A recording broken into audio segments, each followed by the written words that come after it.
All right, you back. Oh. You picked the Lakers to win, right? You picked the Lakers to win, right? Sweet. Right under there. There you go, Lakers. Right under there.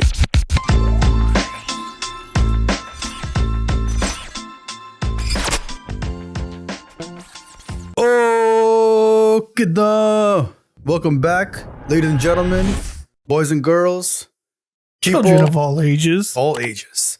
Welcome back to another episode of Think RBA podcast. I'm your boy, OK. All is okay here. Sir, my man, Chico, Hey, yo. yo. And we got TJ Barz in the house. TJ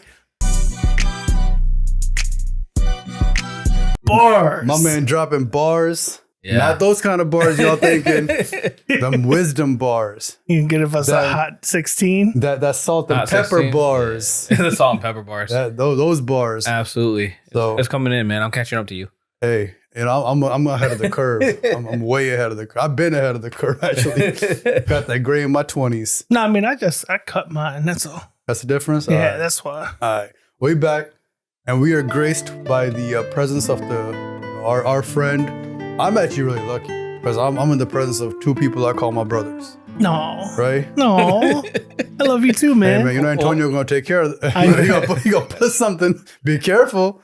Warm and fuzzies. Warm and fuzzies. I Be love careful. you too, man. Hey, so this is a rare occasion for me. And this is the man that credits us to be able to do what we do. You know why? He helped put the finishing touches on this room that we recorded. He did. right? He did. He let there be light. He literally contributed and said, "Let there be light." Yes. He absolutely let there be light. I'm pretty sure that was Edison, guys. Maybe No. Nikola Tesla. that was definitely TJ Barz in the house on the ones and twos. Just sounds good to say. But we appreciate you joining us, brother. Absolutely. It's a pleasure. Honor is mine.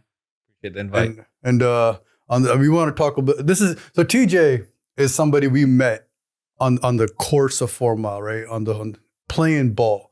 Something that brought all of us together. Do we remember what year? Been a long time. Oh, that's been a while. 2013. 13? 13. Ooh. Okay, wow. Man. It was when I moved here. So it's been what, 11 years since we know So each other? just about the time when D was born in 2013. Yeah. Same. Probably Same just with before. D and Tage. When did you move here in Wow. 2013? Gotta be the summer. Summer. That's when I After remember So meeting graduation. yeah, it you. was right before D was born. Oh. So you just as old so basically you're old as our kids for us. Yeah. Yeah. Our friendship is We as are- old as yeah. our kids. Yeah, so it's easy to remember, right? As old as That's Tage. right. So we have a in studio guest as well, Yes, Right? sir. watching The us. other TJ. the other TJ. The better Hey. TJ. The more improved version. Oh, yeah. Yeah. I don't know about that. We got some big shoes to fill, right? We got some footsteps to follow behind. I think he already filled them. That's the blueprint right here. That's the blueprint, right? It's the Jay-Z blueprint. we see the greatness coming, man. There it is. Mm. Greatness is here.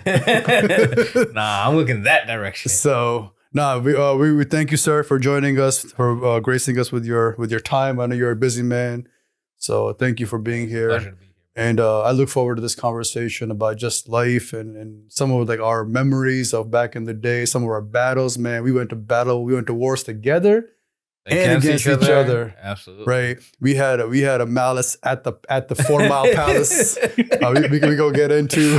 Oh yeah. Where I was the unfortunate fan who almost got. Jermaine O'Neal. I almost got Jermaine O'Neal. You almost got Jermaine O'Neal. I did. So yeah, we'll get into that conversation. Absolutely. But before we get into any conversations, I know this might be a little. We're recording this actually. We're actually a few episodes ahead, right? So, but we're recording this on the first round of the playoffs are almost finished, right? Or have they already finished? Most like the Cavs and Magic. Cavs and or Magic, right? That's the Game only 7. The best two two words best in words. basketball, right? Yeah. Game 7. So that's the only game That's left. tomorrow. That's tomorrow, right? So everything else is pretty much sealed. Yeah. Second round's ready to go. Actually, second round started today. The Timberwolves won, Yep. right? So that's beautiful. And who saw that coming? Who saw that? If you had a choice, Denver or Timberwolves, I mean, come on. Like, defending champs. I Not would have the way said Anthony- Timberwolves. Yeah. And not the way Beforehand? Anthony- Yeah. Really? Beforehand, I would have said. I'm pretty sure I did. Ant mentality wise, there's no one that can match that, man. Yeah. That's a tough guy. Okay. He different. He built Yeah, different. He built Okay. different. Absolutely. What about the Pacers? Anyone saw that coming? Well, so the one thing that I didn't take into account when I did my picks was the Giannis injury. I didn't Well, yeah. realize that. I mean, so yeah, like True. they played a Giannis-less Bucks, and then Dame got hurt too. So Right. I mean, But I'm not that's after impressed. the I'm not fact, though. impressed. Yeah. Okay. What about the Knicks? The Knicks, I'm not I was impressed. rooting for the Knicks. I was rooting Really? for the Knicks. Yeah. Okay. Until I seen Joel Embiid play through some of that, then my heart started turning a little bit. But originally, I was rooting for the Knicks because the Knicks haven't been there in a while. I think they deserve it, and I love the way Jalen Brunson plays, man. He's an undersized guard that earns every basket. I think he's won the heart of New York. Yeah. For sure. Well, the one thing I did see in the aftermath was that the Knicks fans have now moved from fuck Trey Young to fuck Joel Embiid.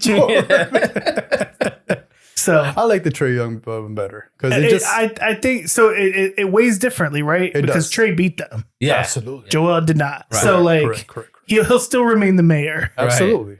Joel can be the assistant, Yeah. the second deputy.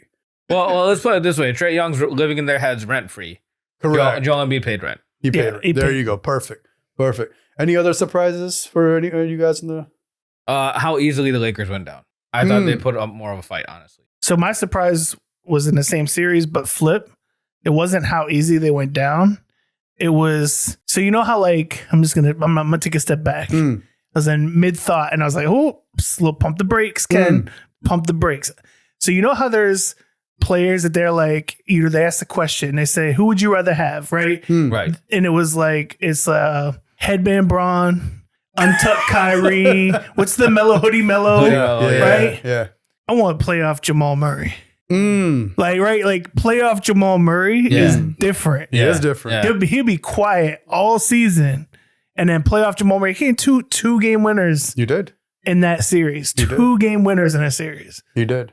So for me, it wasn't necessarily how easily they went down, Right. but rather like, oh, Jamal, like he balled out once again.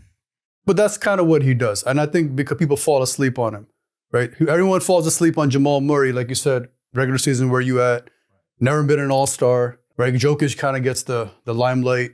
But 2 game winners in one series Well, when you're not the guy, Here's what I compare it He to. is the guy. he's not the guy. Jokic is the guy. Jokic is the guy. Do you guys remember back in the day when it was Shaq and Kobe, Mhm. and Shaq was number 1, Kobe was number 2? Mm-hmm.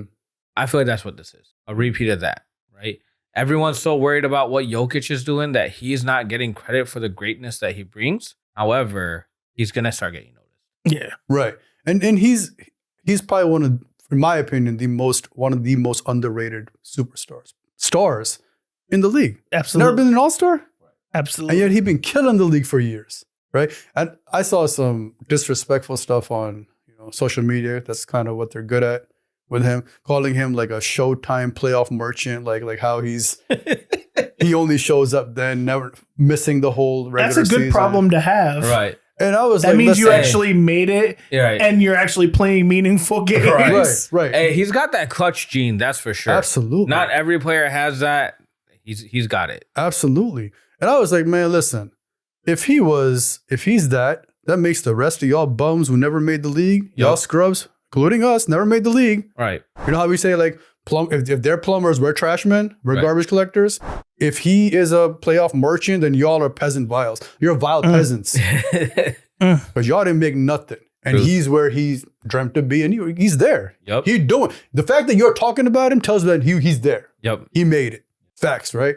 How about the full emergence of OKC and Minnesota this year? Absolutely. Like 2 teams that at the beginning of the season, you'd think that they would be into the second round Yeah. of the playoffs Right. OKC, I could have seen it, honestly, just because. as a number 1 seed. No, not as number 1 seed. But yeah, no, absolutely. I didn't expect them to dominate the way they dominated this season. However, they had promises last year. You know what I mean? So. And they still own like 57 first round picks. Still right. They could literally just like package like half of them to go up for the number 1 pick. Yep. So I want to just put it on record. The Mavs have made it. Luka and Kyrie have officially made it second round. Because had they not made it, I'd be hearing a lot of nonsense about how he can't make it past the first round and it's cute or whatever. However, Trae Young still sitting at home on his couch watching basketball. Right. Listen. So just to wrap this conversation up, I want to do one thing before this is over. Go ahead, sir. I was just gonna say, man, the way that Kyrie has been playing, he's gotten a whole nother level of respect for me. And I really think he's a difference maker on that team. As much as you gotta respect Luka's game and all that kind of stuff, I think Kyrie's what made the difference. Absolutely, that part, and exactly. When he first joined the Mavs, the talk was, oh, he's there part time. He's a rental. However, man's there. He's dominating, and he's the same guy that was a villain a few years ago. Yep. Now is one of the heroes. How quickly the narrative changes. Absolutely. Change of scenery is always good. Yeah. Correct. And I'm glad he stayed in that scenery because it did him well and did the Mavs well. Well, here's Still the in thing. the Mavs well. Cuban built a very healthy. Absolutely. mentality. He's a trendsetter in the NBA. He's a trendsetter in the world. Absolutely. So just to kind of wrap, and the Clippers do what Clippers do. Clipper like this. Very dependable. It's a sure bet. So just to wrap this playoff conversation, I just want to do one thing and then we'll move forward. If I may. Cool? All right, I bet. Oh. You picked the Lakers to win, right? You picked the Lakers to win, right? Sweet. Right under the there you go, Lakers. Right under there. But they didn't. There you go. But All right, Lakers. So, but they didn't get swept though. They won one game. Then they won one game. They won one. Pretty sure. let's look it up. All right, we keep talking. They I'm got gonna look it up. swept.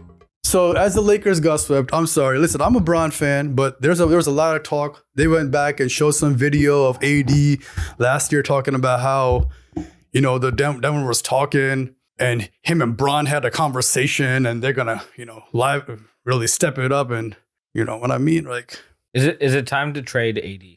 that's been a conversation for a while now. Yeah, they won 4-1. 4-1? They won one game. No, they didn't. Gentleman's sweep. Did they? Yeah, it Gentlemen's was a sweep. gentleman's There sweep. you go. Gentleman's sweep. I'll accept the gentleman's sweep. They But listen, Bron is the last person first round you ever expect to leave. it did feel like they got swept. It did. It did. Right? So again, like that was unfortunate. That's one thing I did not see. So Well, and here's the reason why I said that I was surprised by how easily the Lakers went down. How many times did they come back from a double-digit Correct. deficit to kill them? You know what I mean? Like, even that one game where it was a 20-point there, and then they lost that, and they started complaining at the last. Like what are y'all doing? right. Y'all doing? So let's move forward, sir. Sure.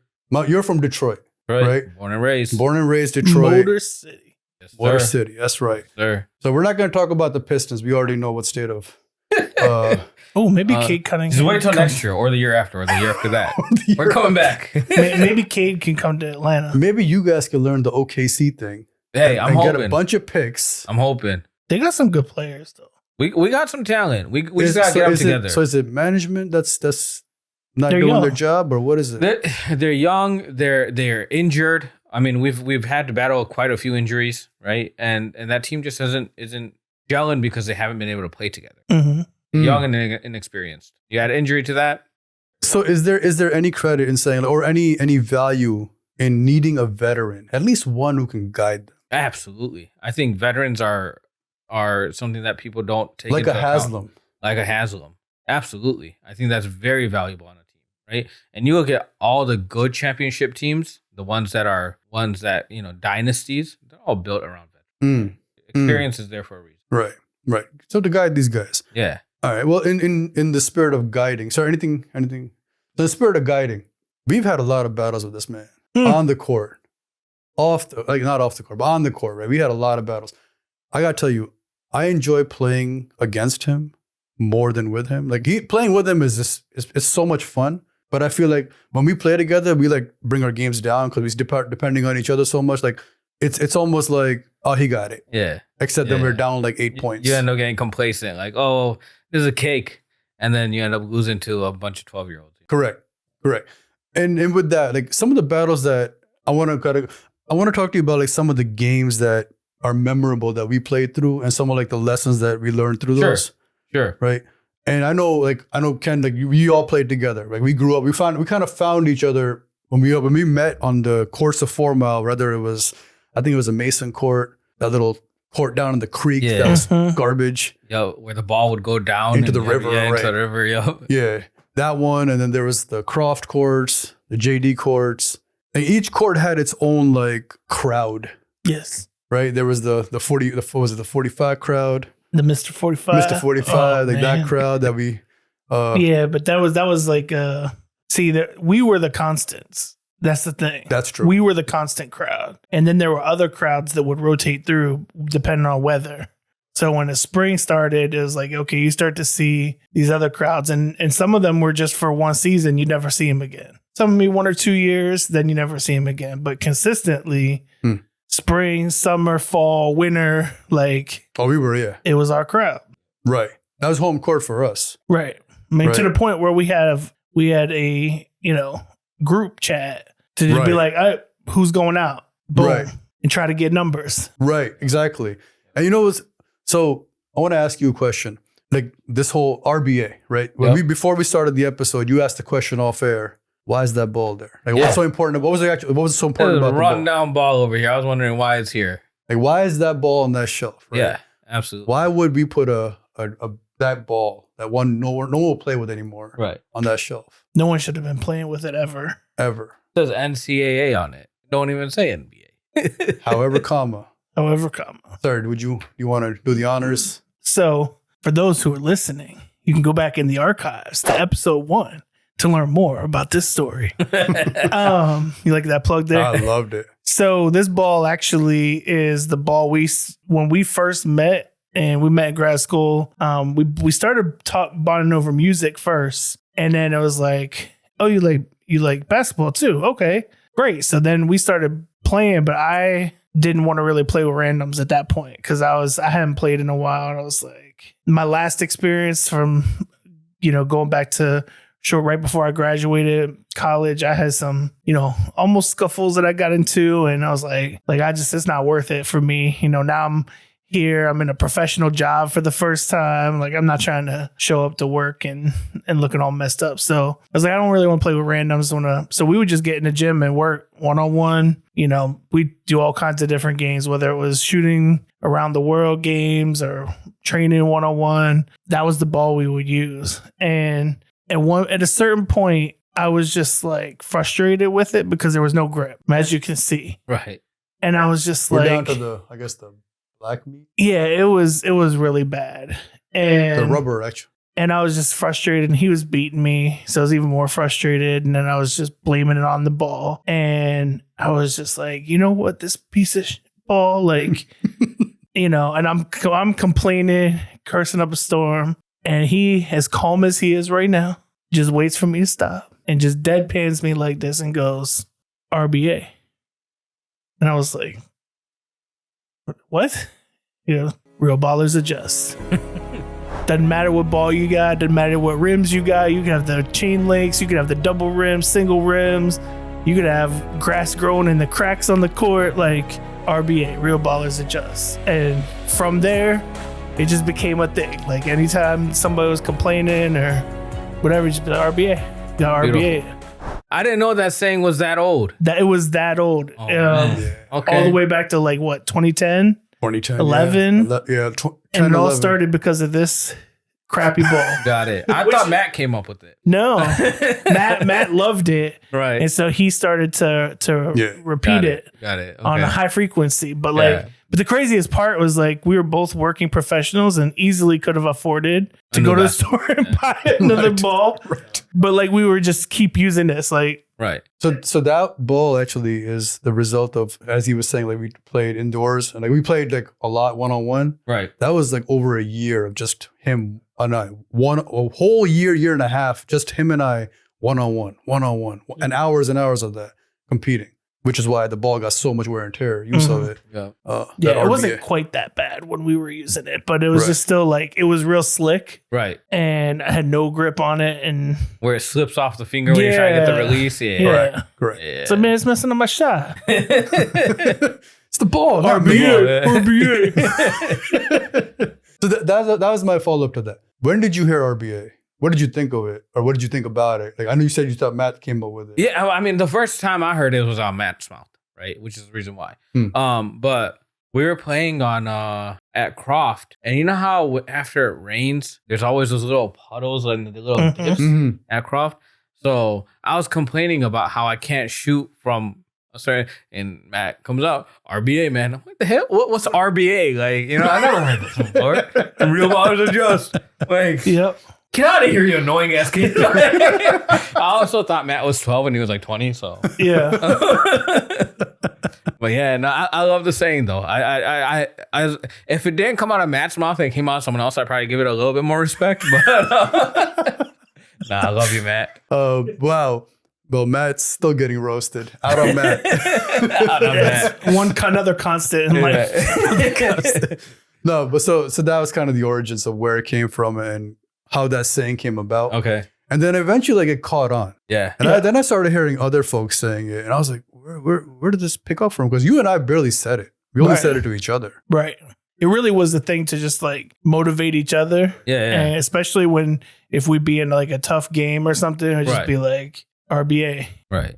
Then other people, we started hearing them say it. It was like, oh, well, this is picking up. And then our group chat got named RBA. Yep. Yeah. Then I just had random people asking me, like, what does that mean? What does that mean? Yep. Even to the point now, we have like my stage plays on a league. Right. Every time we like I coach it, our team name is RBA. Yeah. We're Team RBA. Okay. And all the kids asking, what is RBA? What is RBA? Yeah. I'm like, listen, RBA means stop complaining, stop whining. It's not the rest's fault. It's your fault. Figure it out. Right? Yep. Hey, truer words. Truer words are never said. Right. So take accountability. That's RBA. That's actually the definition of RBA, right? Take accountability, take ownership, figure it out. It's important. So with some of the battles we had, we had a lot of battles. Yep. And in those battles, was there like a key thing that you were taking away when you went home or after the fact or during, before, like, because we were hoop heads, right? We would play a lot of hours out there, just hooping. Yep. Like lights, before lights go on till after lights are off. Yep. We would just be hooping. And there were so many days where I was limping into work. Dude, I was on crutches from the injuries. I was getting cuts, scrapes, black eyes, going to work looking like Fight Club. Yes. Like Ed Norton. Oh man, yeah. So like in some of those basketball sports, right? Sports like because you and I and us three, I don't think him and I met in grad school, right? Yep. But like I don't think we would have met you outside of those lines. I don't think anywhere else. Nope. And not build a friendship off of that, right? Absolutely. I think sports brought us all together. Yep. It's a common theme. Like was this something that you remember and cherish or take away from those, sports experiences or whatever it is, whether it's Detroit, whether it's here, wherever? Well, here's the thing. For me, a lot of the friends I made was through sports, right? Like even before I moved down here, like Tufi, I knew him through a basketball league. You know what I mean? Like we played in the same league, and that's kind of how we met. So some of the people that I consider my closest friends, I met through sports. Same thing with you guys. Like, but the one thing I take away is like you guys have characters through your game, right? So I can literally go on the court, and we've had battles. We've gotten into disagreements. We've had screaming matches, yelling matches, everything, right? That comes with sports. But at the end of the day, I know your character through the way that you play the game. Meaning, if I fall, and you're not going to stomp on me and walk away, right? You're going to help me up, and then we're going to go back, right back into the battle. That's the kind of people I want to surround myself. Those are the kind of friends I want. Because at the end of the day, yes, we want to win. It's competitive, but it's not worth risking your life over. We're not doing this for money. No 10-day contracts, no scouts. Yeah, exactly. So people that are willing to do that, those are the people I want to surround myself. Those are the people I want to be friends with. Okay. So what I remember is I know when other groups would come up, I knew that I wanted TJ, Tufi, like all y'all on my squad because we had some size. We could do some post rebounding. We had shooters. We had some ball handlers, and like I knew, like I felt confident if I had all these guys, we winning. Well, the other thing is everyone will look at us and we look like such a mismatched group of guys. And you come on the court, you see us running up, we got this. This is easy work, right? It's It's light work. And they go home humbled though. I mean, how many teams did we leave at 0?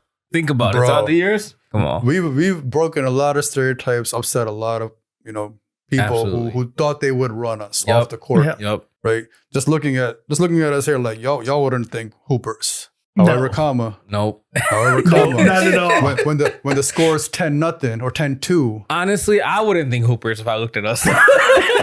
Right. Well, definitely not right now. Other than you, I don't know even me. me, I like- can speak for myself and say You don't look at this and think Hooper. Yeah, my banner got hung up at JD the 4 Mile a long time ago. I'm gonna need one of your old shoes, tie them up, and You just throw them. throw them up there. but it was always super competitive. But for me, like one of the main reasons that I was out there was just to continue to get exercise, right? Like that was one of the biggest drivers, and it was also like the few escape, right? Because like especially once we start having kids, and it was like you're kind of wrapped up in that life. And it was like, okay, this is like a Me 3-hour escape. Right. Yeah. Right. Where others want to read books or go do something else, or my wife might go out with the girls. Like no, I just want to go hit the court with my guys, right? Like you know what I mean? And It's an outlet. it was definitely therapeutic. Definitely therapeutic. Yeah. Absolutely. Even post game, after discussions, parking lot that was discussion. that was the better part. Right. Sometimes I get home and my wife's like what is like 1 o'clock in the morning? Right.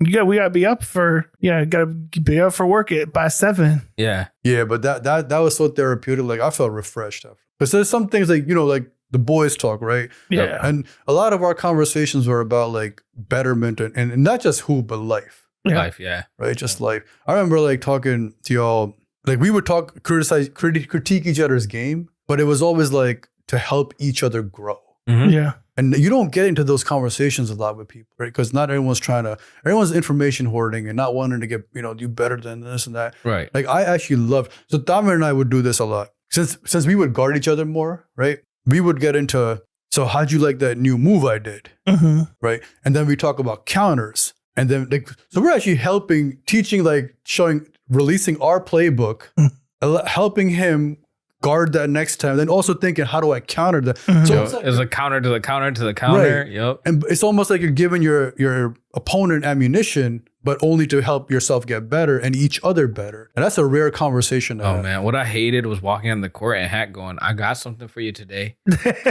What you got, Hak? You'll see. I ain't gonna tell you. You'll see. End of the game. What you think about that? Oh man, like, And it was both ways. Yeah. It was both ways. Like I want to talk about like one of this a really, like you said, battle, right? Mhm. We had there was one game I remember very, very distinctly. And this was a game. Are we going there? No, not yet. Not Okay, yet. Not yet. We both looked at each other. No, you know what? Let's go there. Let's go there. We both looked at each other. This was tie it back to the Detroit. yeah. So this is fresh Detroit, right? I would say fresh, somewhat fresh, semi-fresh What? Detroit. No, At that point in time? no. We've been balling for a while. Yeah. Okay, Yeah, okay. Yeah. So maybe some last remnants of Detroit. Definitely that old character came out that day. That's for sure. But He had a bad day. long story, some misunderstandings, both sides, right? I call that malice at the 4 Mile Palace. And this was basically my two brothers. They were guarding each other. It got a little misunderstanding about how or whatever was happening. Some post-up plays, some maybe undercutting, whatever the case was. Long story short, all I remember was this is escalating. They're just talking. They ain't gonna do nothing like that, right? But it is escalating. So we're just gonna keep an eye on it. Until I saw one of my brothers there jet past me, grab one of the other ones. Like this guy, I didn't know had some fighting background. That martial arts type fighting background. This guy came up, grabbed Ken, and threw him down. And I was like, "Yo, what the?" Like the whole crowd just went like. So wait, hold on. Let him give him his perspective. For the record, I didn't run up. I turned around. Oh, we Yeah. were standing. Is that what it was? Yeah. Okay. Yeah. I just saw like this. I thought I saw a blur go by me. Right. And then I remember that you're down, right? You're coming up, Because you got kind of blindsided almost. Yeah, I got pulled from behind. Yeah. Like you weren't expecting something. I was definitely not. And then I remember you got up and you're like, and I saw this like fist like this.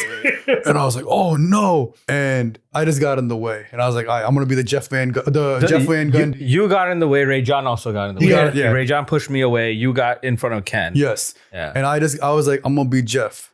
Right? I'm gonna hold on to that deer leg for life and hopefully, and I'll take a shot for the team. They hit me, I know they're gonna stop. Right? They're gonna hit one of everybody else, they'll stop. Hopefully.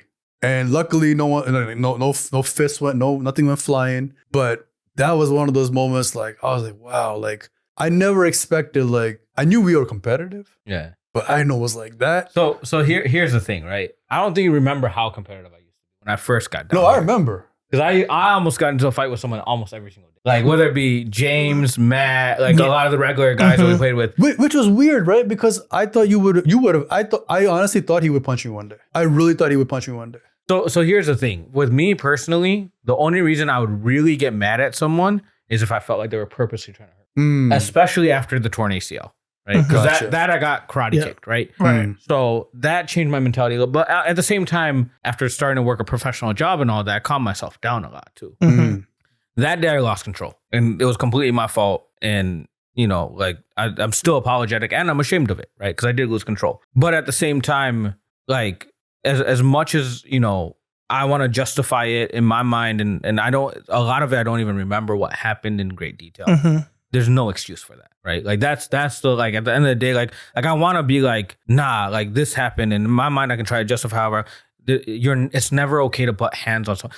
Self-defense is different than being an aggressor, right? And in that situation, I was the aggressor. But this is also what happens in sports. Absolutely. Competitive, you get hot-headed, start, you lose control. And this is why like it's important to know, because that situation could have easily turned into something completely different. Yeah. If we were playing one-on-one, that could have been different. If Hak and Ray John didn't get in the way, that could have been different. If a cop happened to see that going on, that could have been different. Right? So it's like hindsight, I'm like, damn, I'm an idiot for doing that. Right. But at the time, it's just like, oh, I'm so heated. You know what I mean? Right. But like, again, no excuses for that type of action. Well, and that's what I remember from it too. Cause I was like, of course, in the moment I'm heated. And what's crazy is I didn't even know that I made a fist. He's the one that told me because unlike you, I don't come from Detroit. Like generally haven't had that. So like my first instinct is not to like throw a punch. Like I probably wouldn't have thrown a punch. I don't think I just can't see myself like getting that mad to do it unless I was like seriously like messed up or something. Right. But like in the aftermath of it over the next couple of days, because he had to mediate for us. Yeah. Well, I reached out to him. Yeah. He kind of mediated for us. Yeah. But like I remember, and especially now that you say it, like the details are coming back, that you had just came back from your ACL. Like this was one of the first few times that you had played. And so that was part of what my mindset was like, I'm not going to hold a grudge on this, because like I can see where he's like, like extra sensitive around not wanting to get hurt again like that. Well, do you remember what we started arguing about in the beginning? I thought it was because you thought I was stepping under you, right? No. So what we started arguing about is, because when I get rebounds, I get really low, right? And I box out low. I was boxing out low on you, and you were saying that I'm like undercutting you, right? And which could have been the case, in all honesty, because we've had those discussions before. But my thing is, I'm just trying to get rebound. If I don't get low on you, I can't box you out. I'm losing that battle every time. And so that's what we kind of got into it. And then you leaned on me a little bit, and that made me mad, because you know what I'm saying? Like I was like, oh shit, and that's what happened. I turned around immediately after that. And, but all of that being said, I could have just been like, Ken, what the hell are you doing? Like I use your words. You know what I mean? Like I'm not trying to justify my action. That's just what happened. You know what I mean? Like no, but the credit to both of you, right? It was the way it was handled was very mature. He reached out to me, said, "Oh no, I want to have a conversation with Matt, Ken, and all that." Get it. So we met where it happened, right? On the court. We went back to the scene of the crime. Nah, we went to a different court though. We did. But it was on the court though. Yeah, no, absolutely. It happened on the court. We handled it on the court. Right. And then moved forward on the court. We ended it on the court. Yeah, exactly. That's where justice happened. Right? Justice prevails. But it was good, man. Absolutely. Yeah. And that's the most important thing. Like honestly, I knew I was in the wrong. I was the aggressor in that situation. And sometimes you just gotta admit like that. I think that's where things escalate. Right. If you messed up, just say, yo, I messed up. Everyone has those, Right. Absolutely. Yeah. Thankfully, no one got seriously injured. Yeah. Thankfully, you didn't. Thankfully, I didn't. And so at that point, it's just like, yo, I messed up. Yeah. You know, like, That takes a man to do that. well, it's not only that. It's like, if you don't do that, think about how it can escalate. Absolutely. It could have affected our friendship. It could have affected y'all friendship. Consequences, right. It, like, Repercussions. it could have been to the point where like every time I see Ken, I'm walking away. He sees me. He's like, nah, I don't want to play with that guy Right. anymore. Like, that's the thing is like, whoever messes up, like, you already know who the person wrong is. Whoever throws the first punch is usually who's agreed. Mhm. Yeah. So yeah, for if the that's most the case, in that situation, basically I threw the first punch. Right? We were playing basketball until then.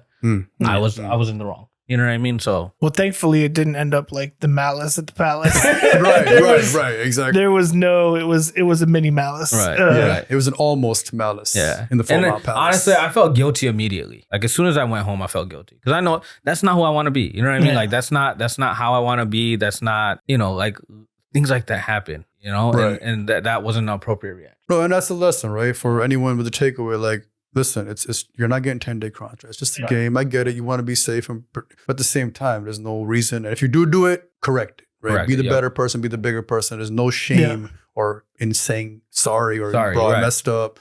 Listen, it's all good. Let's move forward. The best man you can be is the one who admits to his mistake. TJ Barz at it again. No, that's No, seriously it was, though. That's dope. Yeah, Yeah. That's real. And now it's a fun memory. Yeah. Well, I mean- and honestly, show me one person that never made a mistake in life. Oh yeah. Correct. You know? Absolutely. Like they say, what every saint has a past, every sinner has a future. Right? Absolutely. Yeah. I mean, Absolutely. even him and I fought on the court. Like not like Oh yeah. physically, but like we had to go our separate ways for a few. But yeah. Bro, I remember that day, and everyone else was like Wally. Dude. They were like spooked because the way we were going. They were shook. Yeah, they were like they're about to go at it. But then at the end, we were like, We just dapped it up. Dapped it up. Yeah. Right, Come like, on, yeah. Get to go. Yep. but that's the beauty of it, right? It Like, was. for like him and I, we talk so much trash, bro. This guy be talking trash on the sideline, waiting for the next game. No, okay. Hold on. In my defense, I have a reason for that. I will come on the court. They'll be in a game. Hak will be taking it easy. I need the other team to lose so I can go up against this guy. So I start pissing him off. I'm like, yo, why are you playing like that? Why are you playing scared? Why are you missing your shots? That's when he plays best when he's angry. Yep. That means the other team loses faster, which means I get on the court faster. You see my logic here? I see the logic makes sense. Right. Wow. Using it against me or against. So that's the thing though. And Mac always complains about this. Stop talking because it hurts the guy who's guarding me. Sure. But you're adding extra fuel to that. He's taking your hits, right? Like, Yep. just like stop fighting through him. You get on the court and guard him. Right. He's always like, you guard him. Yeah.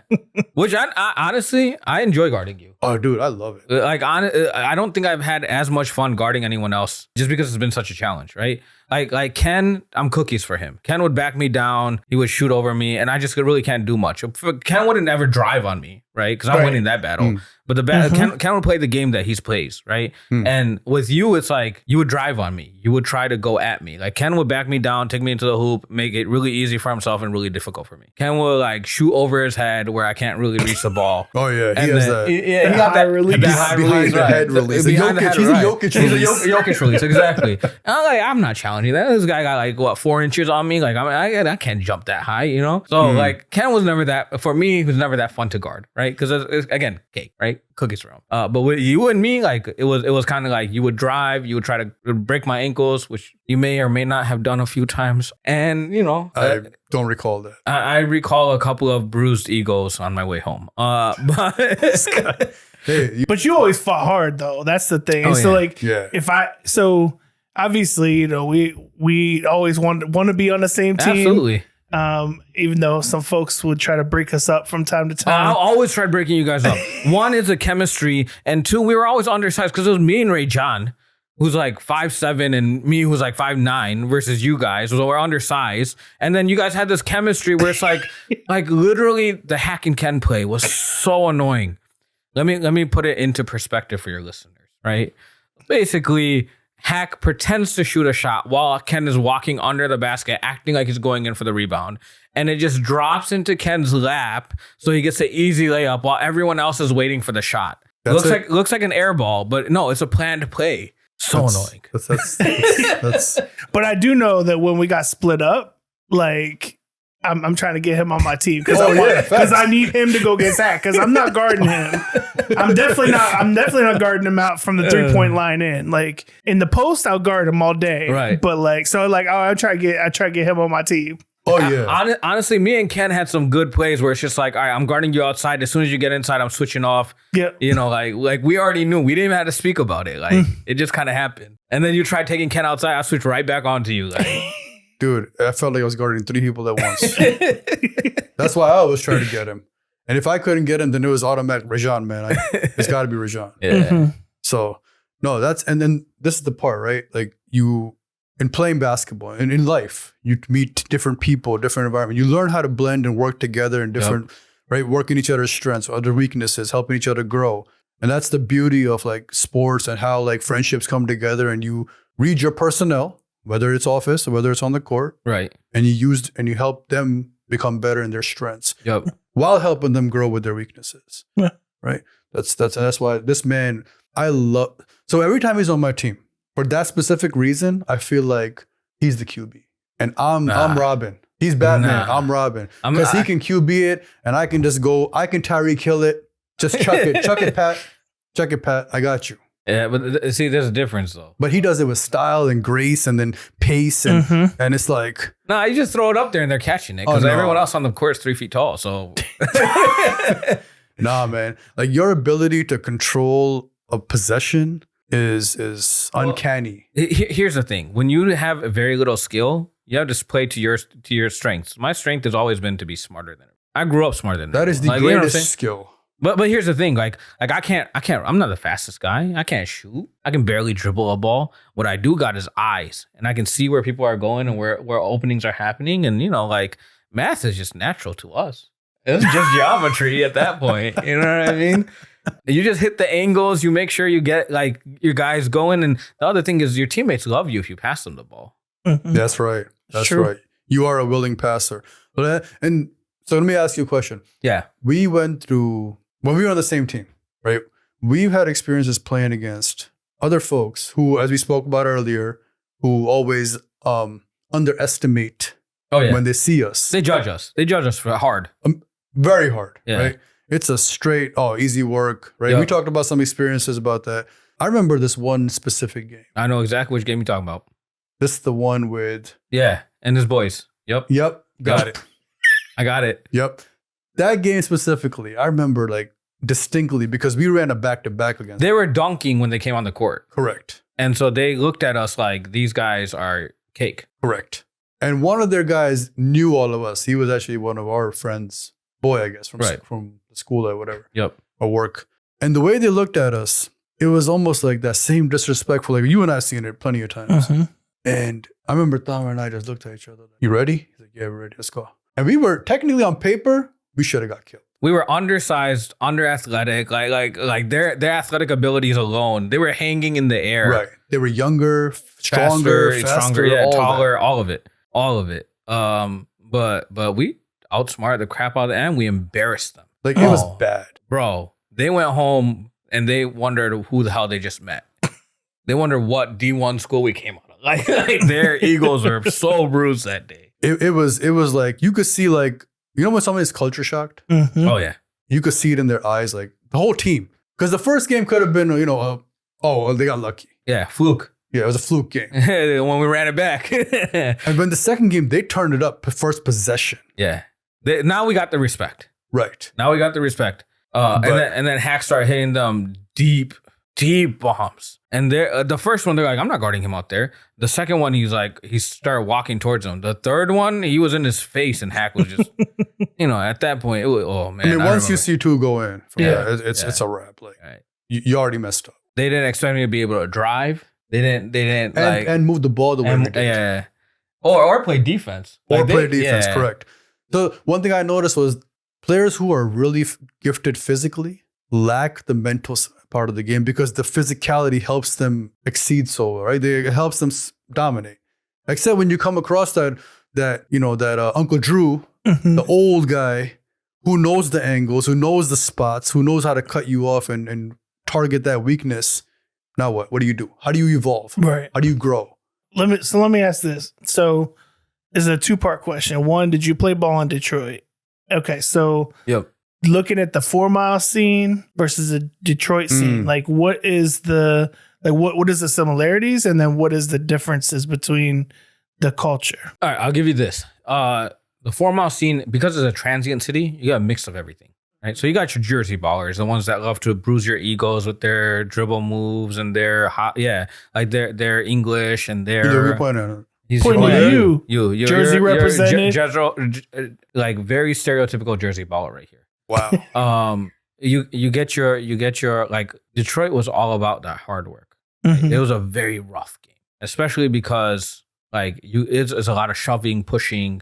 You know, not so much finesse, more of that like that old school, like, you know, Detroit was one of the most famous teams, the Bad Boys. Mm-hmm. So naturally, that's what people mirror their game off of. Those are their idols, right? So there was a lot of that. It was a lot of getting pushed around by guys a lot stronger than you. So you have to learn how to kind of like slither around them. You know what I mean? Like that's where I got some of those like angles and stuff like that from that unconventional movement. Here it was more a gentleman's game, as opposed to that style of rough play. Right? Like over there, you're driving in and your elbow is sticking out, so that in case they come in, they catch your elbow first. You know, you're stabbing them with the elbow first. Wow. Here, so it's defense with offense. It's defense with offense, absolutely. Like you gotta be ready to take them hits. You know what I mean? And like I don't know if you guys remember, it's hard to tell now, but when I moved here, I was a little bit lighter. I was light, quick on my feet. Oh yeah. You know what I mean? Like. So a little guy, like they will look at me as a little guy. So a little guy like me, they're coming after me to hurt me. They want to make sure you don't drive. I was never a shooter. All I could do is drive. That was one of the big differences. But also here, people don't take ball as seriously. I mean, over there, like people get violent very quickly. Starting into pulling guns, running to their cars, this, that. Like you gotta be ready to take your ball and run. You know, you bruise the wrong person's ego, get out of the park. Were you here for the Mr. 45 night? Nah. Were you there? Oh, yeah, we had one of those. I figured that much. When you called him Mr. 45, Mr. I figured why. He said he was going to go back to his trunk. Yeah. And we were like, oh, okay, time to go. Time to go. Yeah, yeah. You don't take those, honestly, you don't take those threats lightly because you don't know how much you hurt someone's feelings. Right. And I'm sure Hak has hurt a lot of people's feelings. I'm sure Ken has hurt a lot of people's feelings. Not as many as him. I mean, I'm sure y'all together hurt many people's feelings. You don't take those threats lightly. When someone threatens you, go to a safe space. And so, and that's why, and I love the way you put it for us, it was a gentleman's game. Yep. And that's why I always preferred to play with our group. Yeah. Like if we could get 10 dudes to come out Right. and it was all us, Right. it was fun. It was competitive, Yep.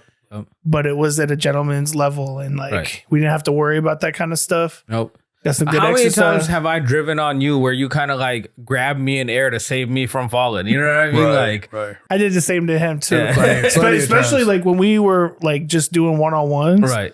And even sometimes like, you know, in the heart of winter when nobody wanted to come out, Yep. just the two of us would go out. And that's what I give myself all the credit in the world to making him the driver that he became to the basket and how he can finish through contact.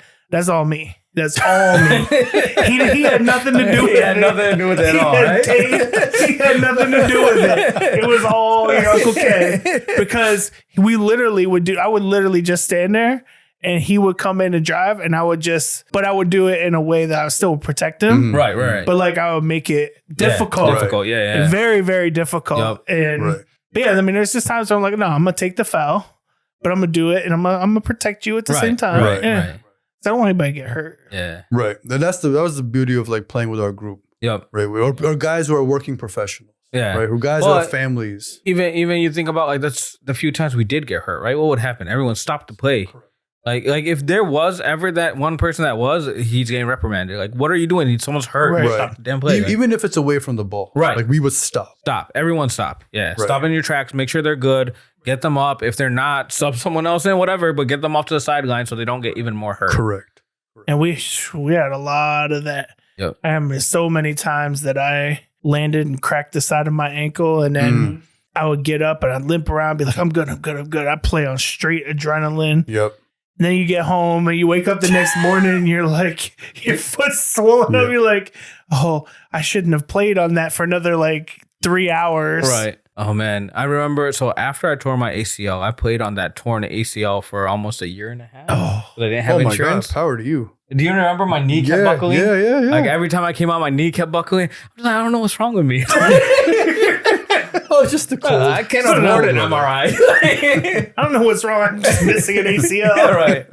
Oh Oh man. man. Were you there for the night that we were at the Mason Court, the one with the creek, and then we played for like almost all night? Because that was like our regular crew. Because I remember I like almost broke my finger. I had to drive to Jersey the next day, but we played for like 8 hours. Like, it was something crazy. Why does that not surprise me? It was so crazy. But that was most of our like normal crew was there. Okay. You were there. I don't recall 8 hours. You were there for that one. Really? Yeah. I wouldn't have gotten out if you weren't there. Okay. Especially not for like 8 hours. No, I'm sure we were together. I just don't Yeah. recall the. Yeah. And Mason. I almost broke my finger. I had to stop at the CVS up the street from where you lived at the Bailey's Crossroads Huh. to get a little splint for it. Oh man. Oh wow. Oh yeah. But I still play like again. The like, RBA. It happened in RBA, exactly. I don't know, hour 5 and Right. played for another 3 3, hours. RBA. Yeah. I don't know how many times I twisted my ankle and kept playing. Yep. So The best was when he slipped on a helicopter, broke his own ankle. I broke my own ankle Yeah. off a crossover. On one of those Nobody little- guarded me. Helicopter leaves. Those were dangerous. I though. know. Those are dangerous. Oh Like, man. I was guarding him and he went to go do a move and just slipped on the leave and like See, that's how good Hak is, folks. He breaks his he own breaks his own ankles. ankles. Like, it's so hard for people to understand, like, because looking at him, you wouldn't think, but like, he's an assassin. Yeah. Oh. Well, and here's the thing, like there's going back to Hak's point. There's some people that are athletic. There's some people that are smart. He's a combination of Both. Yeah. And so yeah, it's a challenge. It's a challenge. You realize I'm not the guest here. I know. Just the guest. I know, but it's true. I mean, truth is facts. You know what I mean? What is that dude Ben Shapiro says? We care about facts, not feelings, right? Like that's what basketball is. I don't give a crap about your feelings. At the end of the day, what's the score? That's Right? a That's valid who got point. the W. Valid Right. point. Valid point. Right. No, I just felt like anytime us three were on the court together as on a team, like it was Oh, cake. like Cake. seriously, you're gonna allow this? Yeah. Really? We would look at each other like that. Like they Like wow. yeah. They gonna let this happen? Right. Okay, well they gonna find out today. Right. They gonna learn today. They finna learn today. So- And that's the thing is because so here's the other thing. When you and Ken were on a team together, I would shoot more confidently too. Because I'm like, if I miss, someone got the rebound. It would make me make more shots. Like Ken was down there guarding the board, and if it went long, which a lot of mine did, Hak was the first one to that ball. He's driving it. He catches it outside the 3-point line. He's driving it inside. I don't have to feel guilty about shooting anymore. So it gives me more confidence to release that, and I don't have to worry about my teammates getting mad because I know you guys are. If I'm like the rule was, if you're open, shoot. Right. So Yep. You're let it go. Yep. Yep. No, I'd never get mad at that. But you know what? I would get mad at this guy all the goddamn time.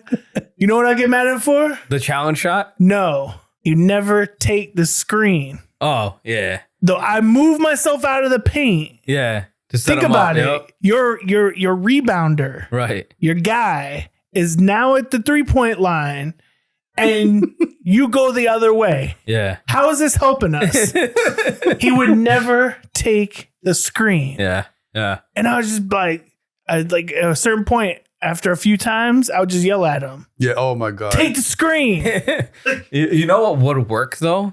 That you guys used to do this screen and pop play, Mm-hmm. right? GG? Where Ken would come, set that pick. You would either take it or not. Usually you would not take it, but both defenders are at you at that point because they know you're driving, and you would just like get it to him. However you He needed slipped to. through and Nah, he would stand Oh, back he at would- the he three would point just line. go stand back. back and then- Right. And I would he'd take be it with open. me. Yup. Yeah. Yeah. That was a good play. That was That's funny because I'm using a lot of like those plays that we used to do. I'm actually implementing it in For the their team. youth league, Yeah. trying to teach them right how to cover screens and how to do it. So that playing with us, like, because play with a lot of athletic guys, right? But playing with guys who have IQ, who think the game at a high level, Yep. that's a whole nother feeling. That's a whole nother level. Right. And that's a whole nother enjoyable level. Like you don't like, yeah, it's cool to see an athletic guy doing crazy feats, whatever. Right. But playing with like intelligence is a whole nother level. Different type of skill. Right. That ball movement, that all that. And that's what like I really enjoy. And that kind of like, now I think about it, helped train me or prepare me to now coach the youth. Because now I'm trying to give that to them. Sure. Right. I'm trying to teach them not to play physically, but play mentally. Play with the RBA mentality, one, that's the emotions. And two, mentally think the game and then work on playing the game. Yeah. So let me ask you something really quick. Both of you guys both played really smart, right? There was experiences that I've had where it seems like the game slows time. You guys ever experienced that? Like it's like surreal. Like you see someone, it's almost like they're cutting to the basket in slow motion. You can see the defender chasing. Like it's like you guys ever feel that before? You guys ever experienced that? Where you can see everything moving in slow motion?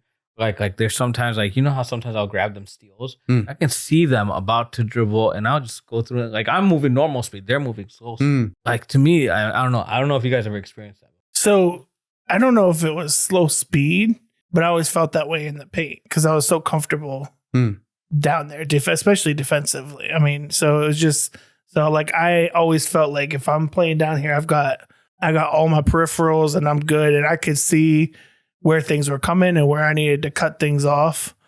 So I don't know if maybe that was a version of it, but then the further away I got, then the more like chaotic it became for me. Right. For me, there were two times I felt, there's two types of feelings I get. One is that, right? Everything slows down. Everything, literally like super slow motion, offense and mostly like a lot of it on offense, defense as well. I can start reading guys' tendencies before they even do it. I know where that pass is coming. I know where the ball is going to be. That's why ball hawks, right? That's where Matt gave us the term ball hawks, because I always chasing. I knew that pass is coming, always intercepting it. And then on offense, I knew exactly like the way this guy, like the way he positioned his body, the way his feet are. I knew the only like logical anatomically the way he can move is this way or that way. So now I know how to shift him. So like it was very like, it was slow motion. Right. Sometimes like when the ball would go, I could see the ball spin and the trajectory on it. Right. I knew this is going to be a long shot. It's going to bounce here. It's going to go that way. Right. So I'm already positioning myself. Ready for it to go that to direction. hit this guy out so I know where the ball's going to be. I can catch it here. While I'm catching, I'm seeing where my guys are cutting so I can, dude, it super slows down, right? That's a whole nother feeling. Yeah. But that's like when you get into the zone. So it's funny you say that because I was just thinking about offensively when I be in the paint and I can tell and I can feel how I'm being defended, especially if somebody gives me an arm bar. Like if you give me an arm bar and I know which part, like I can feel where you are, then I know exactly what I'm going to do, whether I'm going to drop step or fake or whatever, or spin off of you or like I know what I'm going to do. But even if they didn't have the arm bar, like there's just a certain feeling you can tell how their feet are positioned. Like, okay, they don't have leverage over me, especially if I give them a couple, a couple of pushes.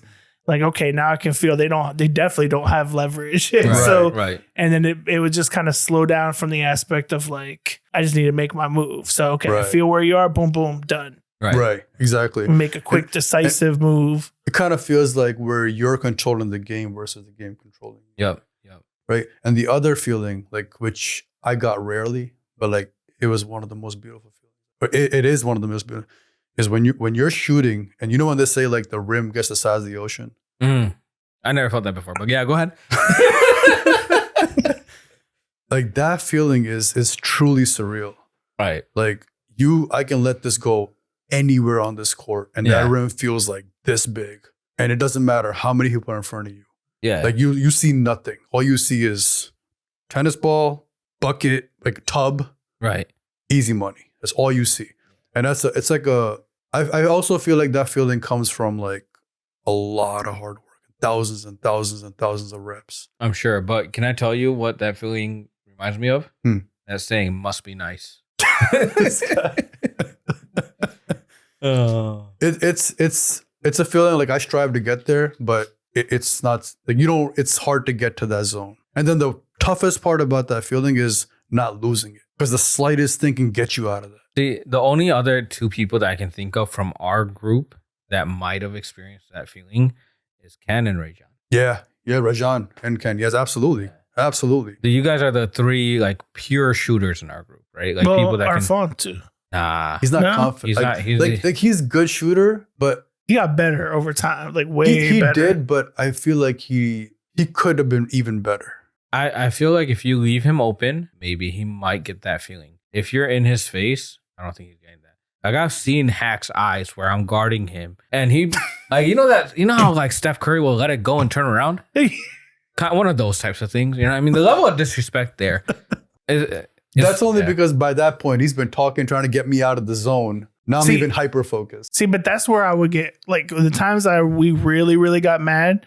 It would generally be when he was calling ticky-tack fouls. Because I'm like, look at you, look at me. Now look at you again. Now look at me. Like, you have all the advantages. Like, you don't need to call ticky-tack fouls. Yeah, but you understand, bro. Like, you touching me. I would get so frustrated. Like, him hitting me would be like, I would feel like a wave hit me, right? Oh, yeah. He's so strong. I felt it before. And and me hitting him is like a mosquito, and he's like... Sure. I've also been there to witness those battles, right? But here's the thing, and to be fair, is it a foul? Would it qualify as a foul? Then you can't really argue it. But it's ticky-tack. But also, Hak does have a habit of, and yes, it is ticky-tack fouls. Whenever he misses, if he knows it's a miss, even if the wind blows at him and he feels that, you know what I mean? Like you're too close to his face type of deal, he's calling the foul. Like if he knows that he's missing it and you fouled him, I'm not saying you do it when you're not fouled, but even if it's like he touched me, that's a foul. You know what I mean? Like he's taking advantage of that. So for me, it was the drives because he's gonna beat me on drives. Yeah, like I don't have the side to side agility that he has at full speed. So it would be when he would, like I'm trying to just do what I can, and he's like, I'm supposed to have a swipe. No, it wasn't a swipe. And then he'd have the audacity to call a foul. So that's when I would get really heated with him. I'm like, really? You need a foul to be? Like, yeah, that's what we would get into our deepest, like, respect the call. Little tiffs. I could see that. Because I've experienced that myself a lot of times where like I felt like if something was clean, or maybe it wasn't 100% clean, but it was like 99%. Like you going after me for that 1%? Right. It's good enough for 4 miles, right? So here's the justification behind it. Like this ain't NBA, bro. like come on, bro. So if the game is at whatever, right? If it's early in the game, well, I'm letting it go. How many times we jumped up and you give me a little nudge to get me out of the... Hey, I learned that move from you. And I did the same, right? We never call it. Right. But if it's down like point game and we're going point for... Yeah, I'm gonna take every advantage I can at that point. But not before that. Yeah. Not before that. Yeah. You gotta have a consistent call, ref. It is consistently at the end of the game. You're absolutely right. You need to cross the whole game, ref. I gotta know how I'm playing this, ref. It was so funny though, still to see people's faces because they thought we were coming to blows. Like, no, it's not that deep. Yeah, not that deep. It's not that deep. It's not. And with that, not that deep, we have some Indian desi dessert. Mithai is what we call it. Is that what you guys call it? Mithai? We call it mishti, but... Mishti. Yeah. So mishti, a.k.a. mithai, a.k.a. dessert, sweets. So you can help yourself. You ready for diabetes in a box? Diabetes in a box. Diabetes in a box, bro. Where's this from? It's from Chinese. Chinese in Annandale. It's I call it the Mithai Factory. Mithai Factory. Yeah. They got so many selections. There's so much there. So good too. You want to kind of give us a heads like what's going on in there? No, I think there's a lot of variety in there. I think it's mainly all different types of barfis. Okay. So that's all. It's all made with like I don't even know, like milk curds. Like you boil the milk curds and you make it that way. And it has like a lot of sugar, some syrup. FYI, a lot of nuts, like peanuts. And so if you have almonds, allergies, be careful. Nuts, pistachios, all types of different nuts. So what's the number one to try? What's the go-to, I guess, for a first time? I don't even know, bro. I don't even know. It all depends. Try a little bit of everything. So if I may recommend just off of like looks, because I've had a lot of those, and I think the white one, and then that teal, that brownish chai type color, that and the one next to will be your first, or even the end those one. Those are the pistachios. classic. Yeah, burpees. those are the classic safe bets. Yeah. Okay. But the I know the orange one I think is carrot based. I think Gadrilla. Yeah, I think so. Yeah. Oh, I might have to be a post episode snack. Yeah. keep me refreshed for the drive home. There you go. Yeah. There you go. Get that sugar high before you start driving. For real. For real. Nah, man, this was dope. We good? We have any other questions to? No, I love reliving the 4 Mile memories. Oh, just Yeah, man. talking about it. These are gonna be stories I tell my grandchildren. right. Oh, absolutely. Back in the day when I worked for when I played in the NBA, right? we had a team called RBA, right? That's right. That's right.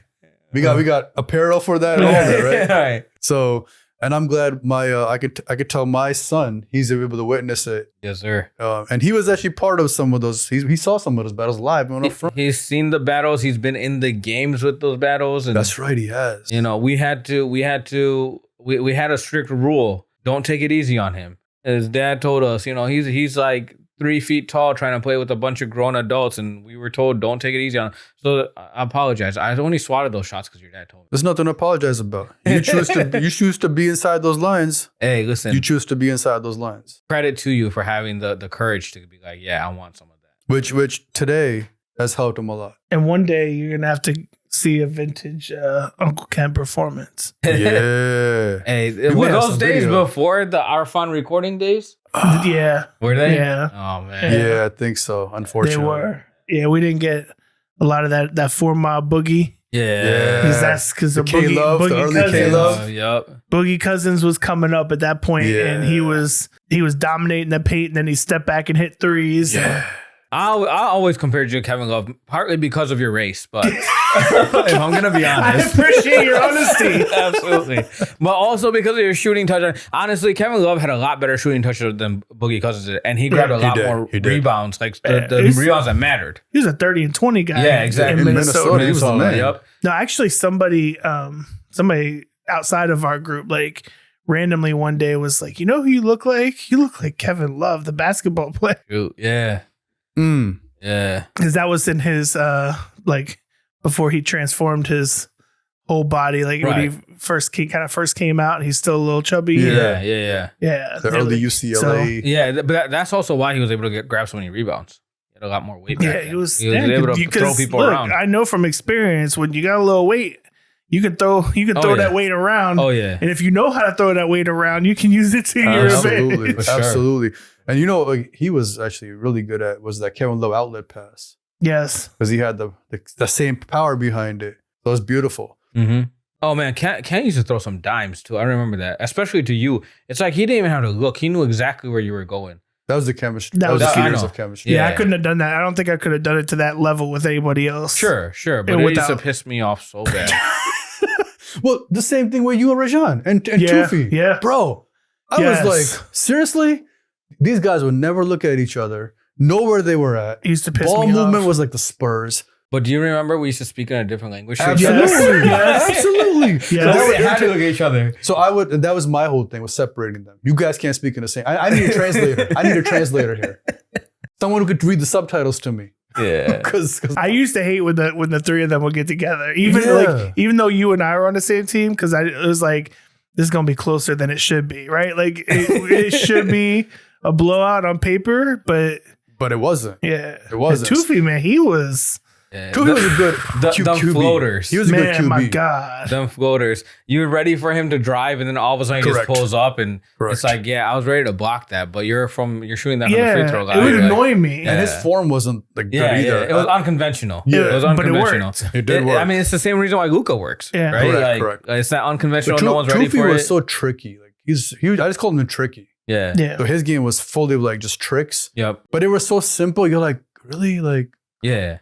and Rajan I love because listen, like once he goes on a heater, that man is on a heater. I've never seen anyone imitate Kobe like Yeah. Rajon. yeah, Like that yeah, little- yeah. Kobe. Yeah. He was our brown Kobe. He was our Yeah. brown. Kobe. yeah. Yeah. He was definitely brown. Are you still close with Tufi? I haven't seen it because he moved back to Michigan. Mhm. But like last time I seen him, honestly, I think was at my wedding. Oh, wow. Mm. Oh wow. And that's been 5 years now. Oh, Because wow. when I go to Michigan now, it's like for a day or two. But Mhm. Okay. Well, if you ever see him again, tell him we said what's up. we'll do. Yeah, we'll man. do for sure. Yeah, no, I was hoping we can get a reunion We got to get a reunion one Oh, day. yeah. RBA. Like, we don't have to hoop. That'd be nice. Right. Although, you know what I was thinking? Yeah. What I saw on the internet, I saw some guys rented out a court. It doesn't have to be the NBA court. Mm-hmm. They lowered the rims to 8 feet, Yes. and then they ran. Yes. Nah, man, if we're gonna do it, awesome would no. that We're gonna be? do it. We're gonna do it 10 feet. We're gonna do it 10 feet. We're gonna do it quarter court, right? Or we can find a slam ball court. Oh, true. I With don't the know, man. I don't trampolines. want to jump on those, man. The ACLs and all that. Yeah. I would walk. I'd be the ref. I'd blow the whistle. No, I definitely was hoping we could get a reunion at some Absolutely. point, just to get a nice, like a refresh run. We need to. Yeah, that would be fun. Yeah. Especially now that we're all older, now we can see, and we already know who's going to still be in shape, but we can see who's going to be in shape. You know what I mean? It's going to be Hak. Oh, no. It's gonna be Hak. Yeah, like I'm going to be tripping over my stomach, my He's still going to be lockdown defense. Yeah, right. Still lockdown I defense. tried playing yesterday, bro. It was, No, it was. Sad for the other team. You're right, probably. no, right. it was just me and Mustafa, but I was just like, God damn, I got old. Like, I felt it. Like, I'm on the court. Oh, that's a week of running. You'll be fine. Yeah, man. No, this was beautiful, man. I appreciate you giving us the time. Listen, man, I had so much fun. and just thank reminiscing the old days. Yeah, for sure. Coming out with a lot of wisdom, especially in those post-parking discussions. And this felt like a post-parking discussion. Yeah, The post game. We had some great times, guys. Yeah. So I'm glad you helped us relive it. Yes, sir. Right? The pleasure's all mine. And you finally learned the origins of RBA. Yeah. Yeah, real- absolutely. So now you can can stop adopt it giving even credit to further. Matt. Now you can adopt it even further and spread it out too. Oh, absolutely. Yeah, man. No, Absolutely. we appreciate it. Thank you again, sir. Much love, much appreciate. The pleasure was all mine. So, and as usual, Sir, anything else? just the usual, Which is remember to subscribe, Like, share, ring-a-ding the bell. ring-a-ding the bell to get all the notifications, all the updates. Tell your friends, tell your uncles, tell your aunties, tell your brother, Share sister. with their RBA group. Share with there you go, the RBA Absolutely. group. Share with whoever, wherever, however, whenever, all that good stuff. And once again, okay, hey yo, or Chico. I'm sorry, Chico and TJ Barz, Barz. baby. TJ Barz. I love it. All day, every day on the ones and twos. Yes, sir. Until next Repping time. Detroit. Repping Detroit, baby. Till next Always, time. always. All right. Everything at it. What? I think RBA. I think RBA. All right. Peace. Peace.